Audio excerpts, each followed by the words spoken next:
भारत के 3 गद्दार राजा जिनके कारण भारत गुलाम हुआ। भारतीय इतिहास में कुछ ऐसे राजा और शासक हुए हैं जिनके गलत फैसलों या स्वार्थी कृत्यों ने देश को गुलामी के दौर में धकेल दिया। यह सच है कि भारत को गुलाम बनाने में विदेशी आक्रमणकारियों की योजना और ताकत का बड़ा हाथ था, लेकिन हमारे देश में भी कुछ ऐसे गद्दार राजा और शासक हुए जिन्होंने अपने स्वार्थ के कारण दुश्मनों की मदद की।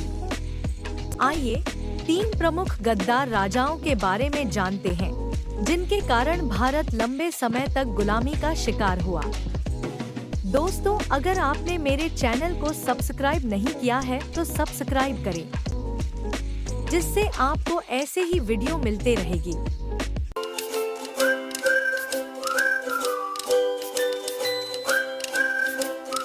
राजा जयचंद को भारतीय इतिहास में गद्दारी का प्रतीक माना जाता है। जयचंद गहड़वाल वंश के शासक थे और दिल्ली के राजा पृथ्वीराज चौहान के चचेरे भाई भी। जयचंद और पृथ्वीराज के बीच वैमनस्य इस कदर बढ़ गया था कि जयचंद ने मोहम्मद गौरी को भारत पर आक्रमण करने के लिए आमंत्रित किया।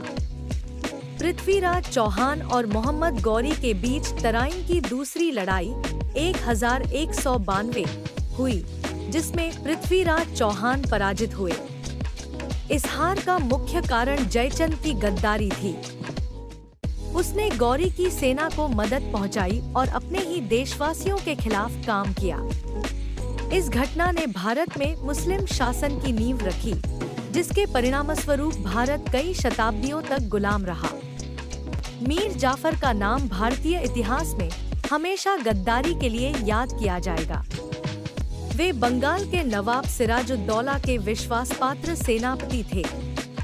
1757 में प्लासी के युद्ध के दौरान मीर जाफर ने अंग्रेजों से गुप्त संधि कर ली।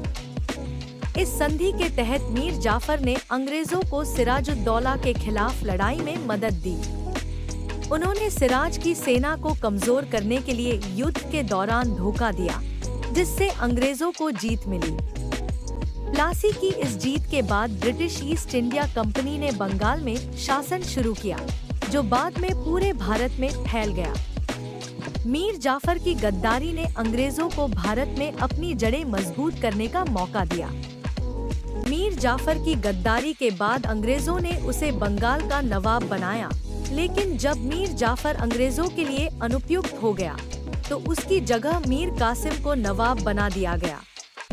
मीर कासिम ने भी अंग्रेजों से स्वार्थपूर्ण संबंध बनाए और उनके आदेशों का पालन किया। हालांकि बाद में मीर कासिम ने अंग्रेजों के खिलाफ जाने की कोशिश की, लेकिन तब तक बहुत देर हो चुकी थी।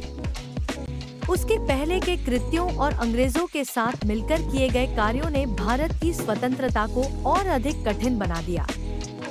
इन 3 गद्दार शासकों की वजह से भारत ने न केवल अपनी स्वतंत्रता खोई, बल्कि सामाजिक, सांस्कृतिक और आर्थिक रूप से भी कमजोर हो गया। जयचंद, मीर जाफर और मीर कासिम के कृत्यों ने भारत को विदेशी ताकतों के हाथों गुलाम बना दिया। इनकी गद्दारी का सबसे बड़ा सबक यह है कि किसी भी देश की स्वतंत्रता उसकी एकता पर निर्भर करती है। अगर देश के भीतर ही गद्दारी हो, तो बाहरी ताकतें इसका फायदा उठाने में सफल होती हैं।